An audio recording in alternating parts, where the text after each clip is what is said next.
আসসালামু আলাইকুম আরহামাতুল্লাহি আবারাকাতু। ওই আল্লাহর কাছে লাখো কোটি শুক্রিয়া যে আল্লাহ তাআলা আমাদেরকে মৃত্যু নামক ঘুম থেকে জাগিয়ে দিয়েছেন এবং একটি সুন্দর সকাল উপভোগ করার জন্য জাগিয়ে দিয়েছেন। আবার আল্লাহ তাআলার কাছে লাখো কোটি শুক্রিয়া।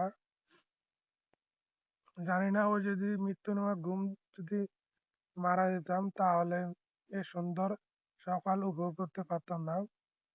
তারপর আমরা আল্লাহ তাআলা শুকরিয়া আদায় করি না, কারণ মৃত্যু আর ঘুমের মধ্যে পার্থক্য নেই, সেম। আপনি যখন মৃত্যুবরণ করেন তখন আপনার রূহ থাকবে না, ঠিক তেমনি আপনি ঘুমিয়ে গেলে ওই রূহ আল্লাহর কাছে চলে যায়। আবার যখন আপনি ঘুম থেকে জেগে যান আল্লাহ তাআলা কুদরতি ভাবে আপনার শরীরের ভিতরে ওই রূহ চলে আসে।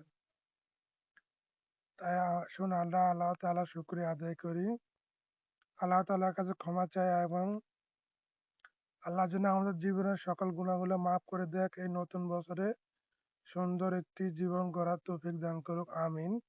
এবং যারা মারা গিয়েছে আসুন আমরা সকলে তাদের জন্য দোয়া করি, আল্লাহ যেন এই নতুন বছর উপলক্ষে তাদের জীবনের সকল গুনাহগুলো মাফ করে দেয় এবং তাদেরকে জান্নাতুল ফেরদৌস নসিব করে, আমিন।